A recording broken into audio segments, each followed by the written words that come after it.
No one wanted the rejected Omega girl at the auction until the Alpha King bought her. A Luna's Romance audiobooks, original story.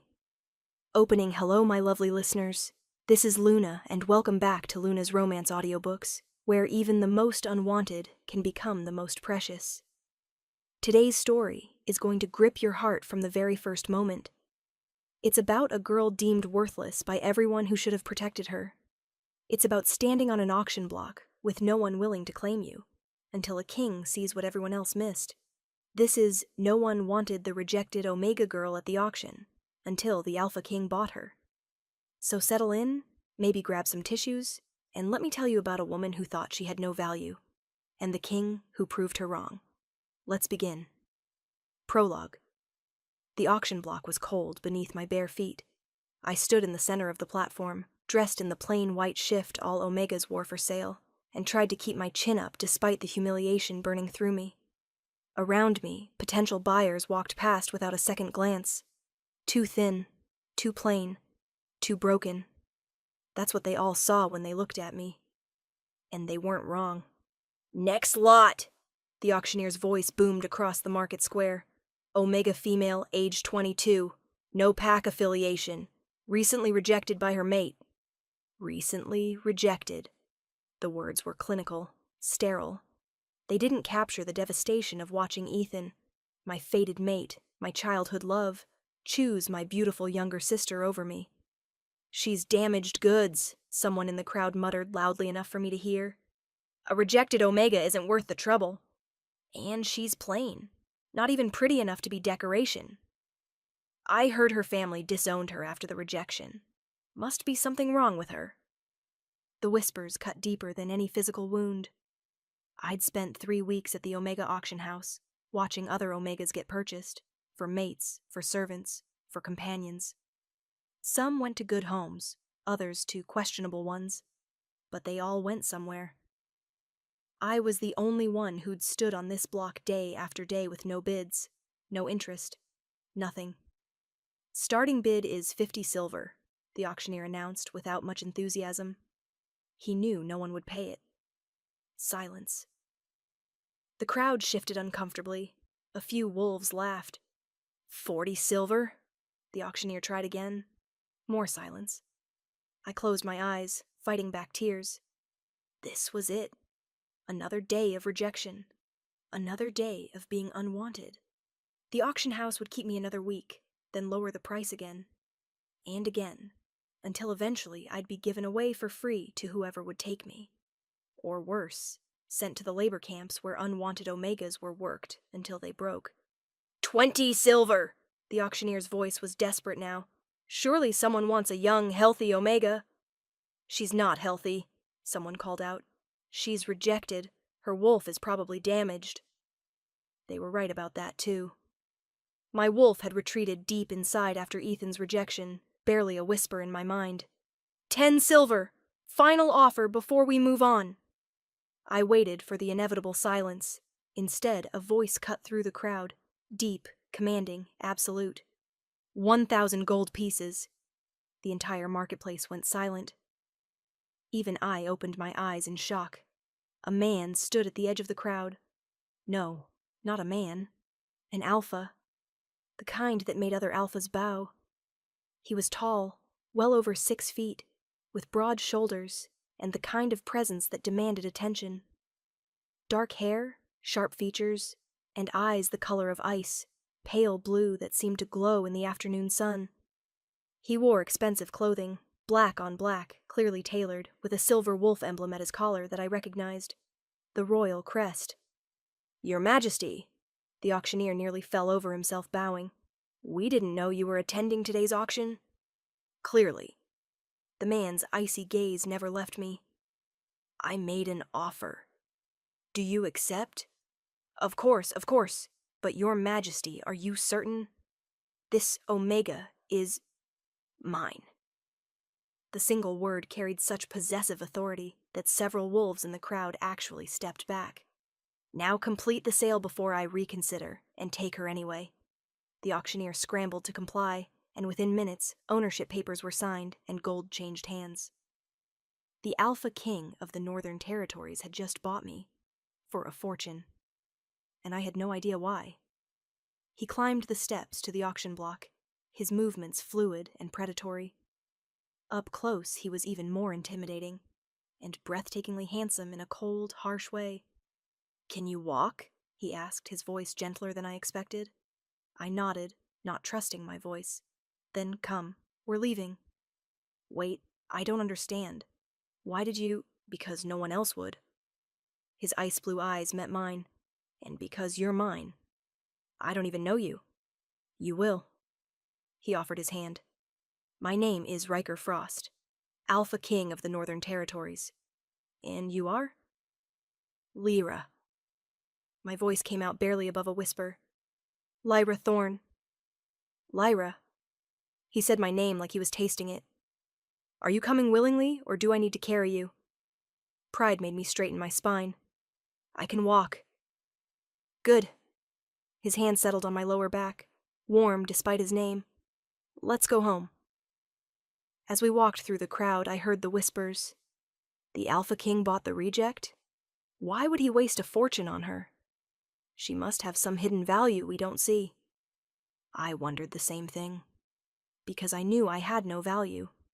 My own mate had made that clear when he rejected me for my prettier, more charming sister. So why would a king spend 1,000 gold on damaged goods? I was about to find out. Chapter 1. The journey to the Northern Kingdom took 2 days. 2 days of traveling in a luxurious carriage, of Riker treating me with careful courtesy that I didn't understand, of my confusion growing with every mile. He didn't touch me beyond what was necessary, didn't demand anything, just existed near me with a watchfulness that should have been unsettling, but somehow wasn't. "You're staring," I said on the second day, unable to take the silence anymore. "You're beautiful. I enjoy looking at you." I nearly laughed. "I'm not beautiful. I'm plain. Everyone says so." "Everyone is blind." His ice blue eyes were intense. "You have delicate features, expressive eyes, and a quiet strength that's far more appealing than conventional beauty. You paid 1,000 gold for me. You don't have to flatter me." "I don't flatter. I speak truth." He leaned back against the carriage seat. "Tell me about yourself, Lyra. Not the rejection, the real you." "There's not much to tell. I'm nobody, an omega from a small pack who wasn't good enough for her own mate." "He rejected you?" I nodded, the old wound aching. "His name was Ethan. We'd been together since we were 15. Everyone assumed we'd mate when we came of age. I twisted my hands in my lap, but when we turned 18 and the bond formed, he said I wasn't enough, that I was too quiet, too plain, too boring. He's a fool. He chose my sister, Chloe. She's everything I'm not. Beautiful, charming, confident. They mated 2 weeks after he rejected me." Riker's jaw clenched. "And your family?" "Sided with them. Said I should be happy for Chloe. That I was being selfish for not accepting the rejection gracefully." Tears burned behind my eyes. They disowned me when I couldn't pretend to be happy about it. "So you ended up at the auction house." "It was either that or become a rogue.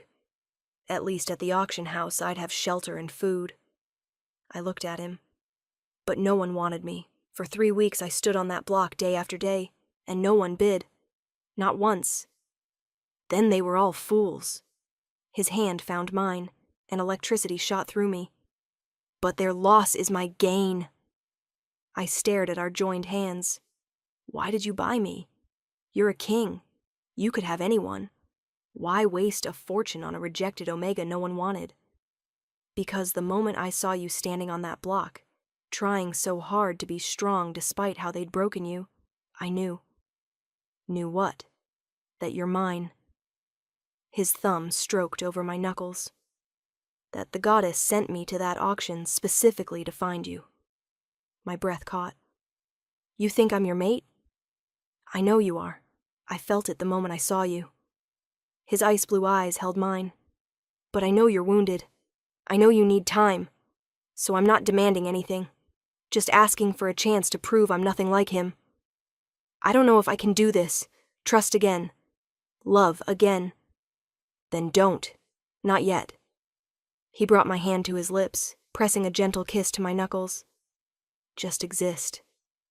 Let me show you what it means to be cherished. The rest will come when you're ready.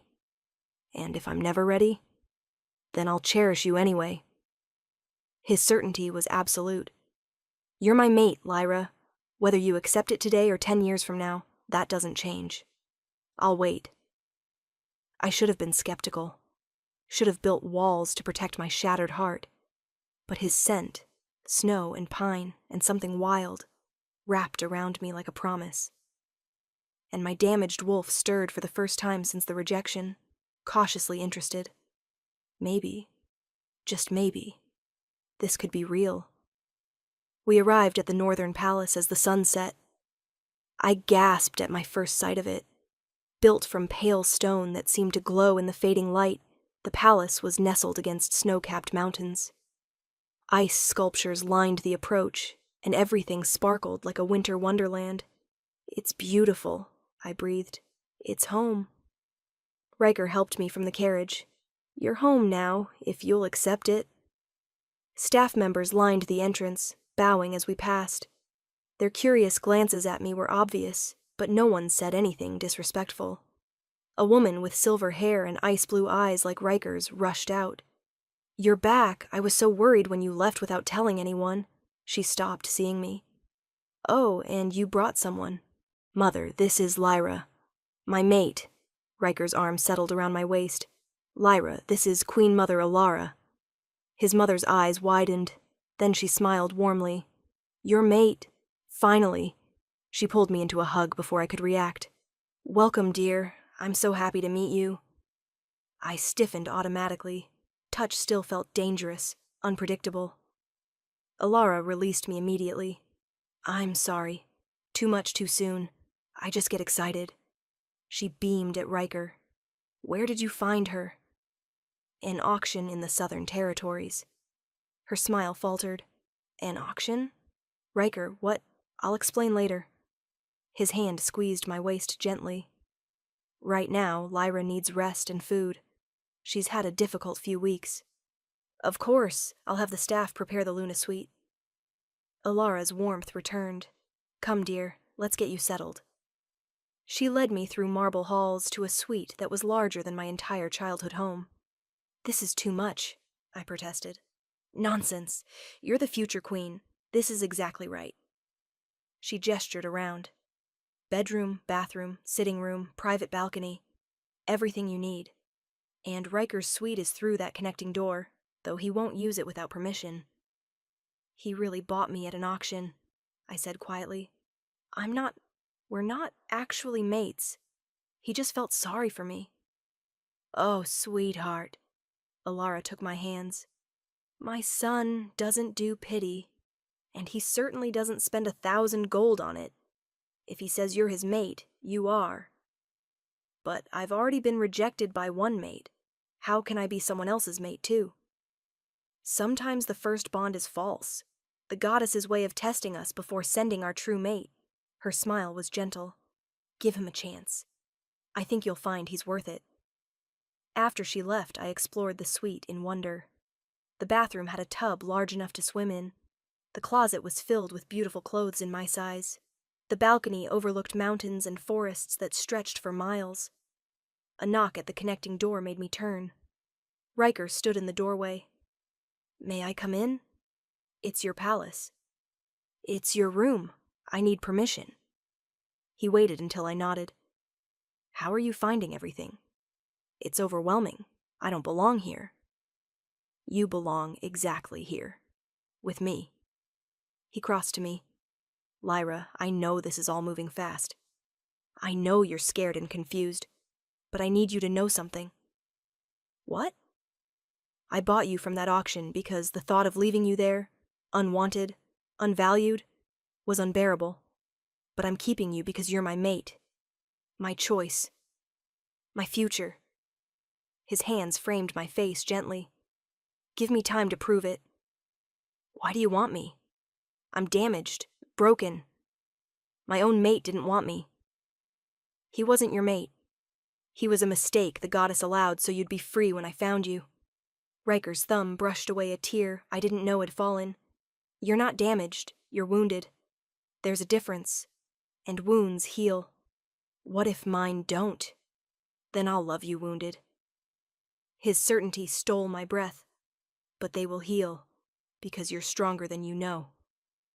He kissed my forehead, gentle, reverent, and left before I could respond. I touched my forehead where his lips had been, my heart racing. No one had ever looked at me the way Riker did, like I was precious, valuable, wanted. It terrified me, but it also made me hope, and hope, I was learning, could be more dangerous than any rejection. Chapter 2. I woke to sunlight streaming through windows I'd forgotten to close. For a moment, I panicked. Where was I? This wasn't the auction house dormitory. Then I remembered. The Northern Palace. Riker. Everything. A soft knock came at the door. "Come in," I called, expecting a servant. Instead, Riker entered carrying a breakfast tray. "Good morning." His smile was warm. "I thought you might want to eat before facing the palace. You brought me breakfast?" "I wanted to. Is that okay?" I nodded, still processing the sight of an Alpha King playing servant. He set the tray on the small table by the window. Toast, eggs, fruit, tea. I wasn't sure what you liked. "This is perfect, thank you." I joined him at the table. "Don't you have king things to do?" "I delegated for the morning. You're more important than border disputes and budget meetings." He watched me eat with satisfaction. "Sleep well?" "Better than I have in weeks." The admission surprised me. "The bed is incredibly comfortable." "Good. You needed rest." He poured tea for both of us. "I thought today I could show you around the palace, introduce you to key staff, help you feel more settled." "Don't you need to introduce me to your council? Make some kind of announcement?" His expression darkened slightly. "The council will meet you when you're ready, not before." "You're hiding me." "I'm protecting you." He reached across the table, taking my hand. "You've been through enough. I won't throw you to political wolves until you're strong enough to handle them." "I'm not that fragile. You're healing. There's a difference." His thumb stroked over my knuckles. "Let me take care of you, Lyra. Just for a little while." Part of me wanted to argue, to prove I was strong, capable, not some delicate flower needing protection. But another part, the part that was still wounded and scared, desperately wanted to let someone else carry the burden for once. "Okay," I whispered. His smile was brilliant. Riker kept his word about the tour. He showed me everything. The throne room with its ice-carved pillars, the library that held thousands of books, the gardens that bloomed despite the northern cold thanks to magical warming spells. "This is my favorite place," he said, leading me to a secluded garden. "My father built it for my mother, somewhere she could escape when court politics became too much." The garden was stunning. Flowers in shades of white and blue, a small fountain, benches tucked into private corners. "It's beautiful. It's yours now, if you want it. Your sanctuary." He gestured around. "No one comes here without permission from the family." "Why are you being so kind to me?" "Because you're my mate. Because you deserve kindness." He moved closer. "Because every time you look surprised that I'm treating you with basic decency, it makes me want to hunt down everyone who made you feel worthless and show them exactly how wrong they were." The fierce protectiveness in his voice made my heart race. "You barely know me."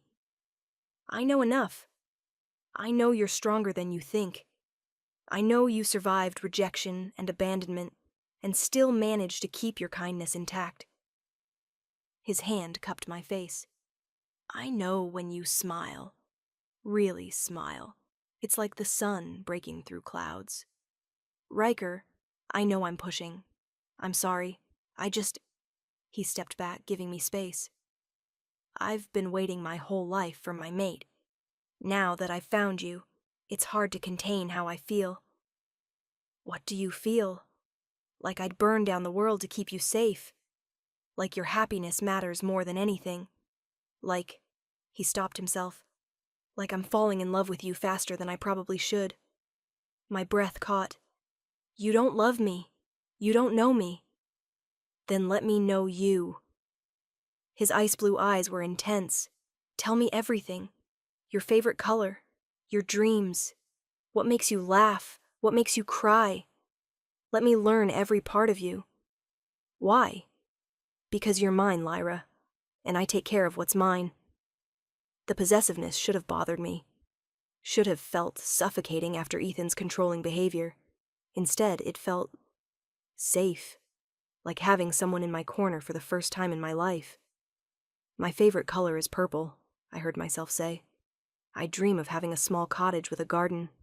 Books make me laugh, and I cry when I see injured animals. His smile was soft. Tell me more. So I did. We spent hours in that garden, talking. I told him about my childhood dreams of becoming a healer, about the books I loved, about the little things that brought me joy. And he listened. Really listened, like every word mattered. You should pursue healing, he said when I mentioned it.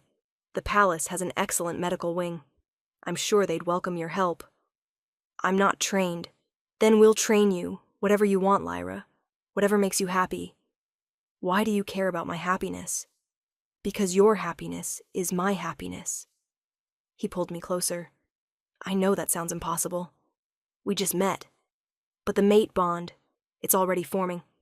I can feel it. Can't you? I could. That golden thread between us, fragile but growing stronger. It terrified me. I'm scared, I admitted. Of what?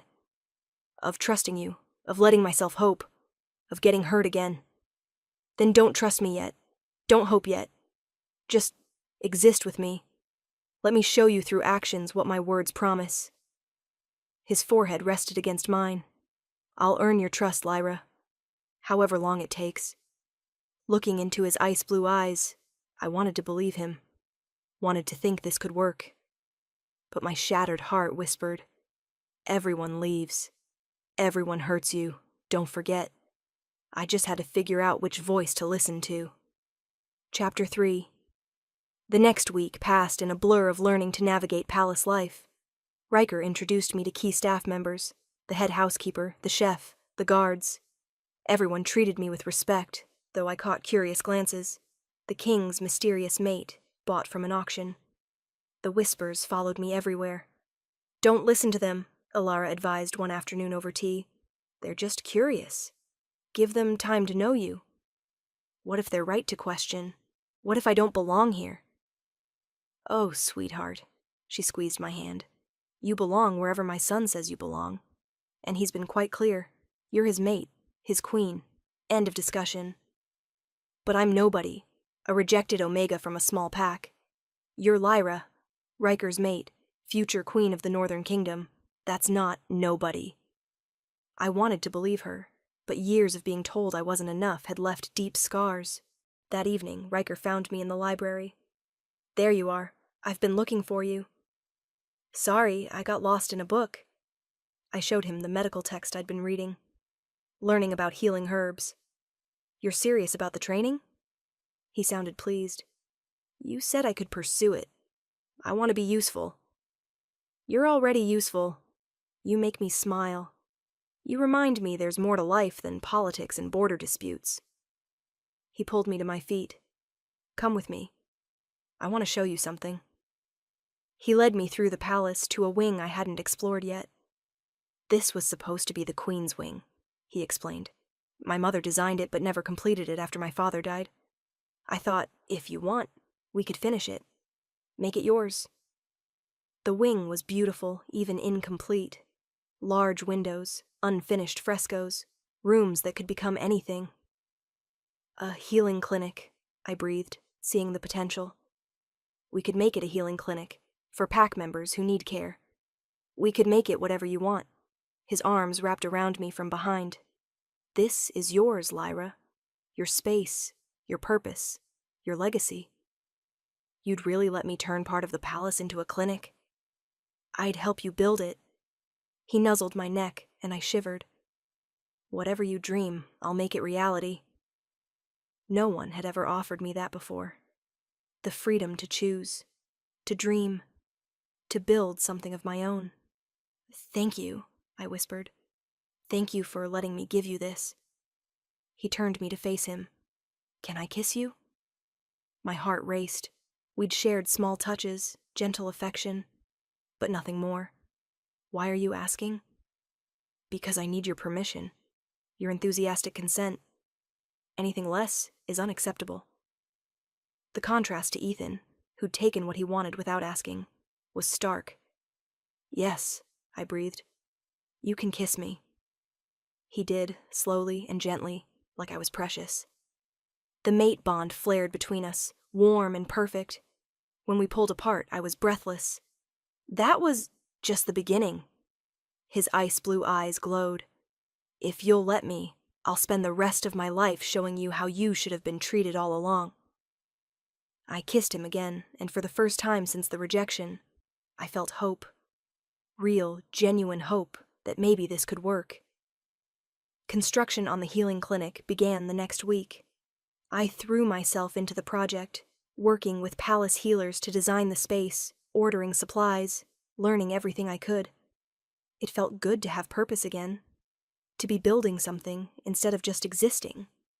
You're glowing, Riker observed one evening as I showed him the day's progress. I'm sweaty and covered in dust. You're happy. It's beautiful.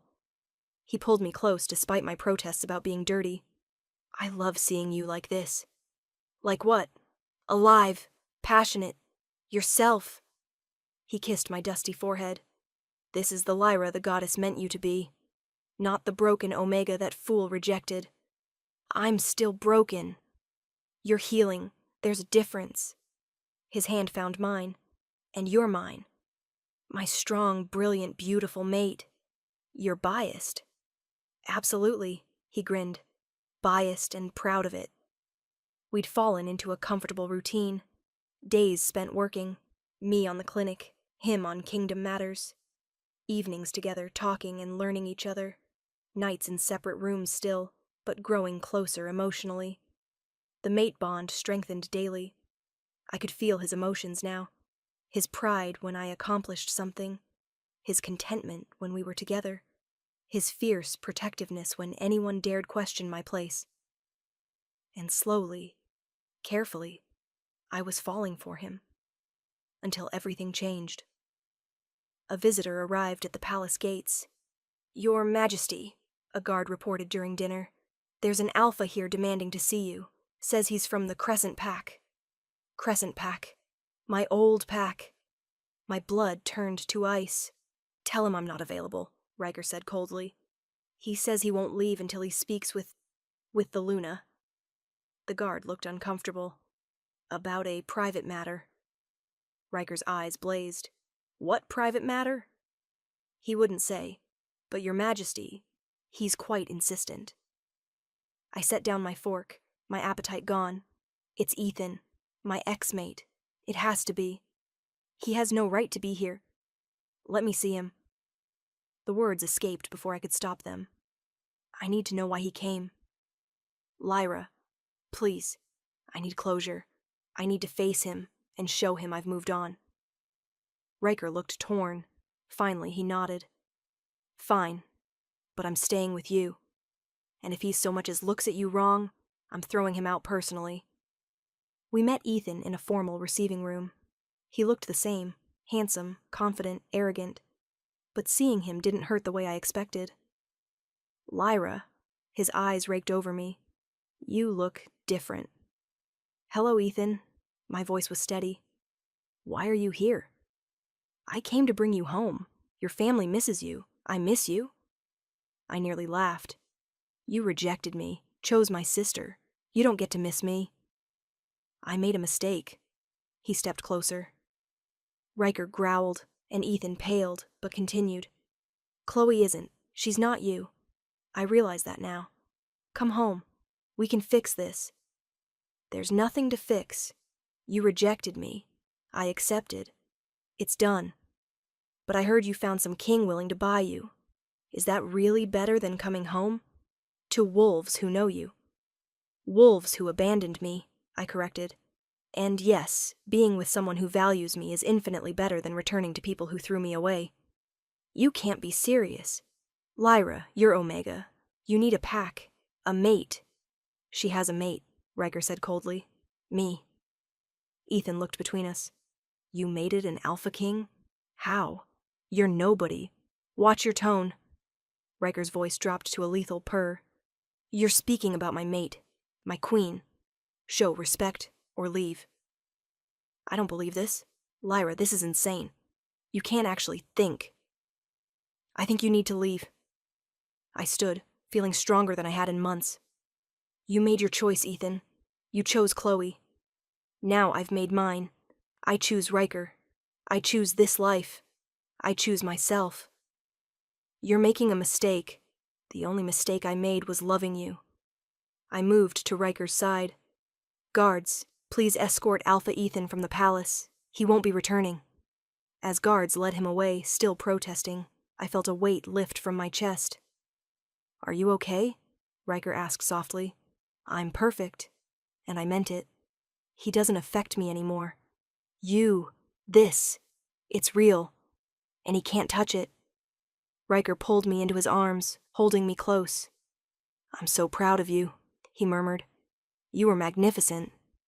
I meant what I said. I choose you. And I choose you. Every day. For the rest of our lives.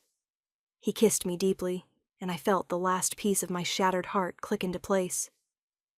I was healing. Finally. Truly healing. Chapter 4. 3 months after arriving at the Northern Kingdom, the healing clinic officially opened. Pack members from across the territory came for care, injuries treated, illnesses diagnosed, wellness checkups performed, and I helped with all of it, working alongside trained healers, learning and growing. You're a natural, the head healer, Mira, told me. You should consider formal training. Really? Really, you have the gift, Lyra. The patients trust you, respond to you. I floated back to my quarters that evening, my heart full. Riker was waiting, his smile warm. Good day? The best. Mira thinks I should train formally as a healer. Then you should. He pulled me close. I'm proud of you, love. You've built something amazing. We built it. You gave me the space, the resources. You gave it life, purpose, heart. He kissed me softly. You're incredible, Lyra. I hope you're starting to see that. I'm starting to believe it. I looked up at him. Because of you. You showed me my worth when everyone else said I had none. They were blind. His forehead rested against mine. But I'm glad they were. Because their loss is my gain. We stood like that, wrapped in each other, the mate bond warm between us. Riker? I said softly. I love you. He went very still. What? I love you. I've been fighting it because I was scared, but I can't fight it anymore. I love you. His kiss was desperate and claiming and perfect. Say it again, he demanded. I love you. Again. I love you, Riker Frost, my alpha, my mate, my king. He swept me into his arms, carrying me toward the bedroom. I love you, too, he said against my lips. So much it terrifies me. You're my everything, Lyra. Show me, I whispered. He did thoroughly and tenderly, claiming me in every way as his mate. When we finally collapsed together, both breathless, the mate bond was complete, golden and perfect and unbreakable. Mine, he murmured. Yours, I agreed. Always yours. We fell asleep tangled together, and for the first time in my life, I felt completely safe, completely loved, completely wanted. The formal mating ceremony was held a month later. I wore a dress of ice blue silk, and Riker wore traditional northern ceremonial garb, black and silver. The entire kingdom attended, packing the great hall to witness their king claim his mate. You're nervous, Riker observed as we prepared to enter, terrified. What if I mess up the words? What if I trip? What if... What if you just be yourself? He smiled. That's all I need. Just you, Lyra. Being you. The ceremony was beautiful. Traditional vows were exchanged. The mate mark was given. Riker's teeth sinking into my neck in front of hundreds, claiming me publicly as his. And when it was done, when I was officially Queen Lyra Frost, the pack erupted in celebration. How does it feel? Alara asked, hugging me tight. Being queen? Surreal. 6 months ago, I was standing on an auction block with no one willing to bid on me. Now I'm queen of the largest pack in the north. You were always worthy of the title. You just needed someone to see it. She smiled. I'm so glad my son found you. Me too. That night, alone with Riker, I finally let myself believe it was real. No regrets? He asked. None. You? Only that I didn't find you sooner. He pulled me close. But we have forever now. Forever, I agreed. Chapter 5. 6 months later, I was in the healing clinic when the nausea hit. One moment I was fine, the next I was running for the bathroom. Lyra, Mira followed me. Are you okay? Just nauseous. Probably something I ate. Another wave hit. Mira's eyes widened. Or something else entirely. When was your last heat? I thought back. I don't remember. 2 months ago? And you've been mated for 4 months. She smiled knowingly. Let me check something. She led me to an exam room and drew a small blood sample, mixing it with a testing solution. The liquid turned gold. Congratulations, Luna. You're pregnant. The world stopped. I'm... what? Pregnant. About 8 weeks, I'd estimate. Mira beamed. The king is going to be thrilled. I sat heavily on the exam table, my hand automatically going to my still flat stomach. Pregnant. I was going to be a mother. Are you okay? Mira asked gently. You look pale. I'm just shocked. I never thought, I hoped eventually, but... Tears spilled down my cheeks. I'm happy. I'm just overwhelmed. Perfectly normal reaction. Take your time processing. She squeezed my shoulder. Should I tell the king, or do you want to? I'll tell him. Tonight. The rest of the day passed in a daze. I couldn't focus on work, couldn't think about anything except the tiny life growing inside me. Riker's baby. Our baby. That evening I found him in his study reviewing reports. There you are. How was the clinic? He looked up and immediately frowned. What's wrong? You're pale. Nothing's wrong. I need to tell you something. He was at my side in an instant. Are you hurt? Sick? No, neither. I took his hand and placed it on my stomach. I'm pregnant. Riker froze, his ice blue eyes going wide. Pregnant? About 8 weeks. Mira confirmed it today. I searched his face anxiously. Are you happy? I know we didn't plan it yet. He cut me off with a kiss that stole my breath. Happy? He pulled back and I saw tears in his eyes. Lyra, I'm ecstatic. We're having a baby. He picked me up, spinning me around before carefully setting me down. Sorry. I shouldn't have spun you. Are you dizzy? Do you need to sit? Should you be working at the clinic? I laughed at his sudden panic. I'm pregnant, not fragile. I'm perfectly fine. But you're carrying my heir. The future of the kingdom. I'm carrying our child, I corrected. And yes, I'm fine. Healthy. Just a little nauseous. He pulled me close, his hand settling protectively over my stomach. A baby, he murmured. Our baby. Are you crying? Absolutely not. Kings don't cry. But his eyes were suspiciously wet. I never thought I'd have this. A mate who loves me, a child on the way, a real family. You have it now. I rose on my toes to kiss him. All of it. Forever. That night, as we lay in bed with his hand on my belly, he whispered to our baby, Hello, little one. I'm your papa, and I already love you so much. You're going to have the best mother in the world. She's brave and kind and strong. And she's going to teach you to be all those things too. My heart melted. You're going to be an amazing father. I'm going to try. He kissed my stomach gently. I'm going to give this child everything I didn't have growing up. Love, security, parents who are actually in love. Your parents weren't in love? They cared for each other, but it was a political match, not a mate bond. They were content, but never this. He gestured between us. Never what we have. What do we have? Everything. His kiss was soft and sweet. Absolutely everything. The pregnancy announcement was made to the kingdom a week later. The pack's reaction was overwhelming.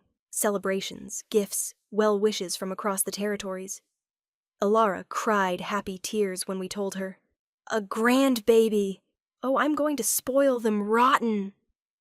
Mother, please don't make promises you'll keep, Riker said, but he was grinning. Too late.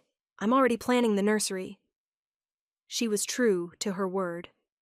Within days, the room next to our quarters was being transformed into a beautiful nursery.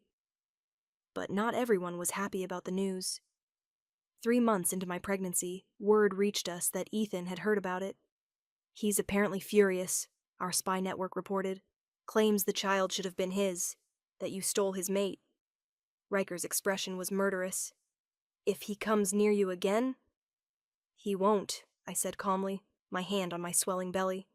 He knows better, and even if he tried, you'd protect me. Always. His arms wrapped around me protectively. Both of you. But Ethan did try. 4 months into my pregnancy, he appeared at the border again, demanding to see me. This time, Riker didn't bother with courtesy. You were warned to stay away, Riker said coldly as guards dragged Ethan into the throne room. Yet, here you are. I need to talk to Lyra. She's carrying a child that should have been mine. She's carrying my child, my heir. You have no claim here. Riker's power filled the room, making lesser wolves drop to their knees. You rejected her. You made your choice. Now live with it. I made a mistake. I realize that now. Chloe is nothing compared to... Enough. I stood from my throne, my hand protectively on my belly. You don't get to do this, Ethan.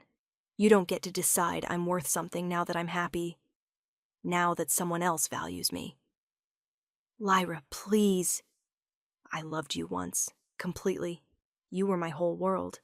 And you threw me away because I wasn't pretty enough or charming enough or enough, period. My voice was steady. But Riker showed me something. He showed me that I was always enough. I just needed someone worthy of me to see it. You can't seriously prefer a king you barely know over me. I love him. I'm having his child. I'm building a life here that doesn't include you. I moved to Riker's side. You made your choice when you rejected me. Now I'm making mine.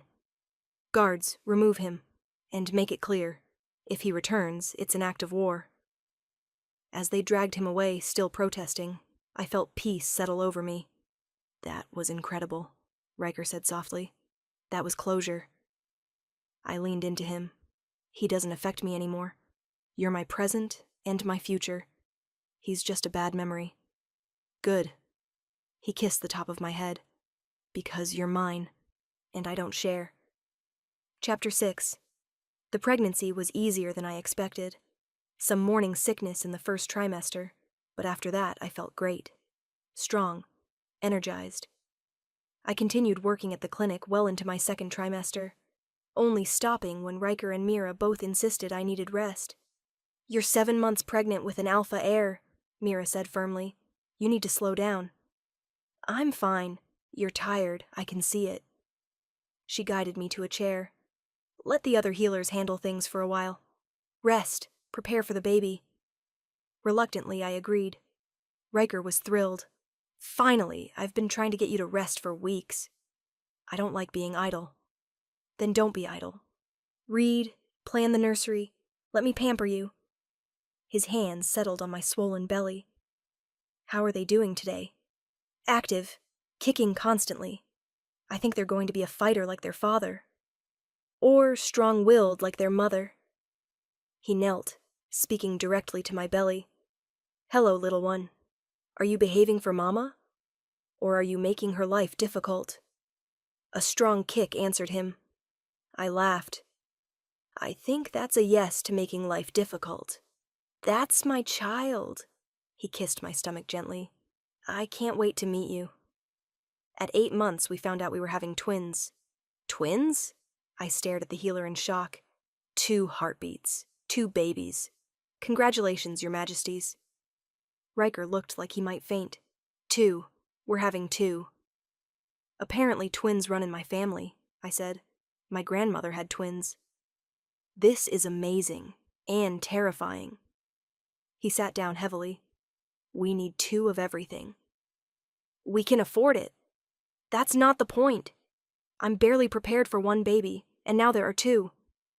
Despite his panic, he was clearly thrilled. That night, lying in bed with his hands on my belly, he whispered to our twins, Hello, both of you. I'm your papa, and I'm already so in love with you. Your mama is the strongest, bravest person I know, and you're so lucky to have her. Tears slipped down my cheeks. You're going to be an amazing father, I said. I'm going to try. He kissed me softly. Thank you, Lyra, for this, for them, for everything. Thank you for choosing me when no one else would. Best decision I ever made. I went into labor 2 weeks early. We were having dinner with Alara when my water broke. Oh, I said calmly. I think it's time. Riker went from calm king to panicked father-to-be in seconds. Time. Now? But you're not due. Twins often come early. It's fine. I stood carefully, but we should probably go to the medical wing. Right, yes, medical wing. He swept me into his arms despite my protests. Everyone remain calm. You're the only one panicking, I pointed out. Alara laughed. This is going to be entertaining.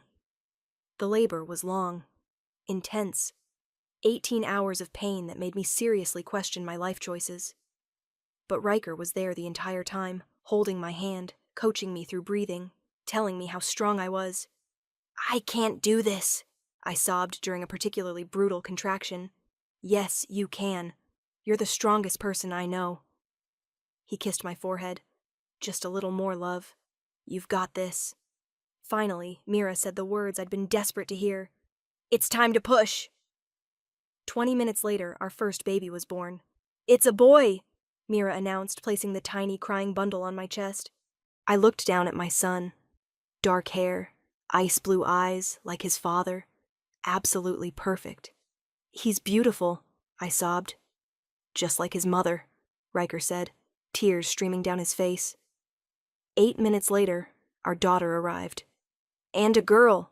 Congratulations, Your Majesties. You have twins. Riker cut both cords with shaking hands, then stood staring at our children with wonder. We made them, he breathed. We did. They're perfect. They are. Later, after the babies were cleaned and checked, we lay together, me in the bed, Riker beside me, our twins sleeping peacefully. Names? He asked softly. I was thinking Winter for our daughter, and Frost for our son. Winter and Frost. He raised an eyebrow. I laughed. It sounds better than I thought. I love it. Winter and Frost. He looked at our children. Perfect names for perfect babies. Alara burst in moments later, already crying. My grandbabies.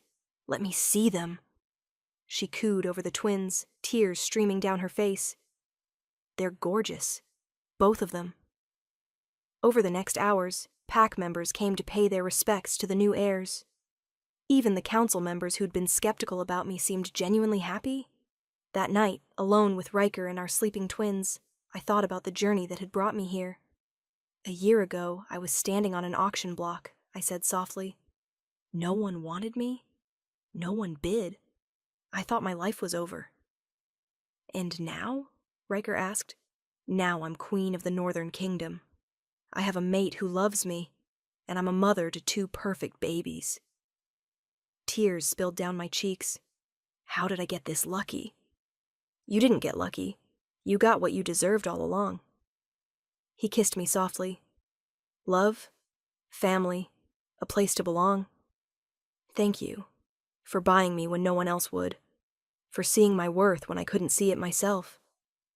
Thank you for letting me love you, for giving me a family, for being mine. Always yours, I whispered. Always mine, he agreed.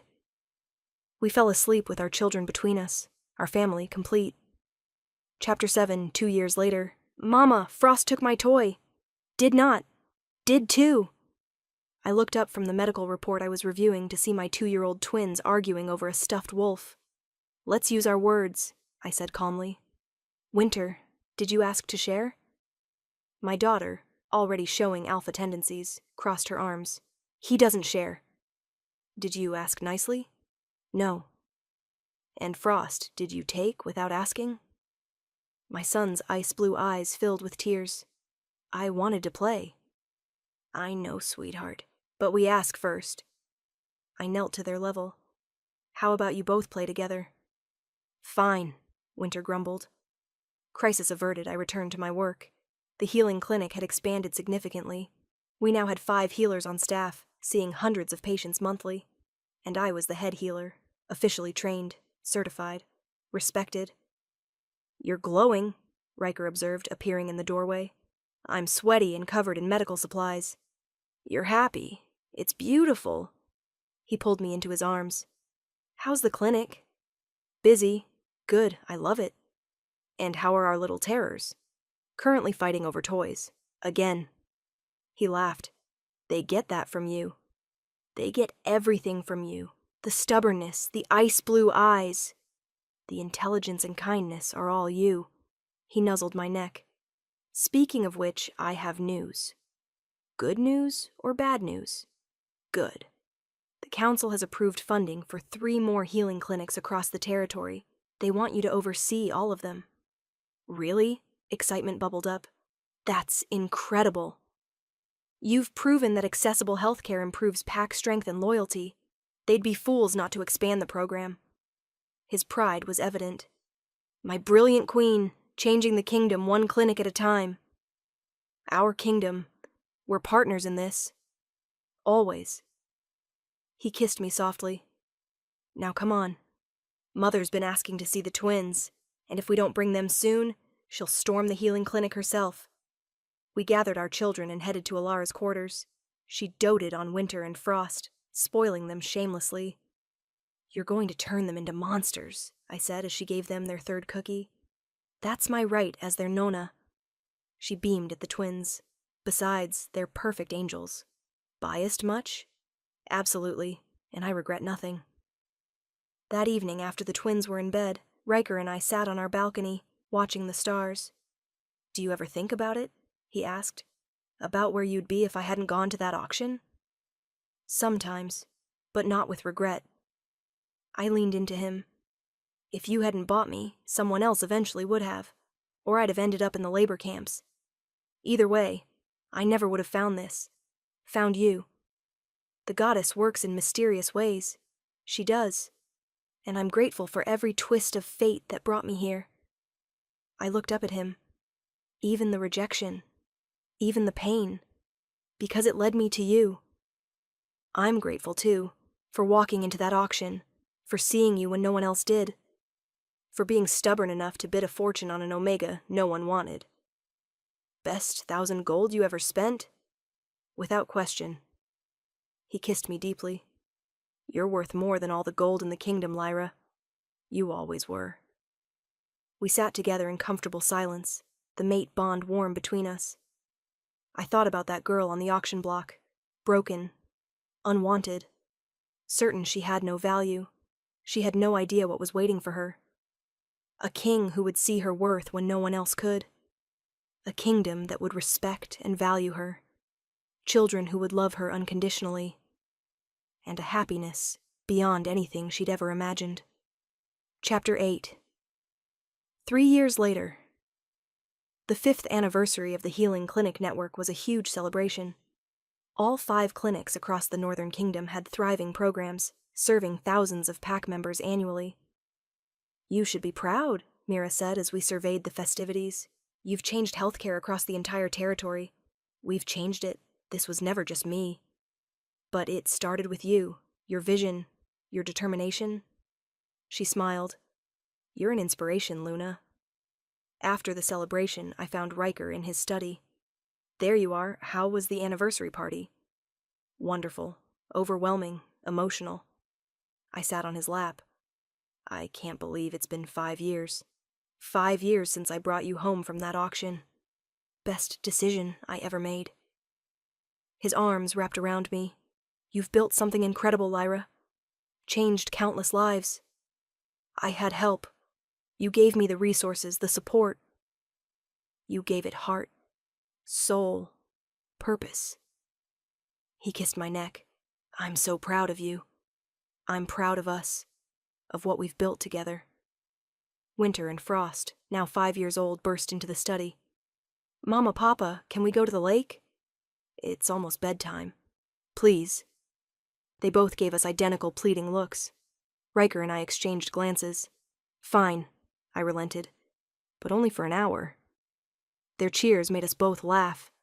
At the lake, we watched our children play in the water, their laughter filling the air. "They're getting so big," I observed. "Too big. I want them to stay little forever."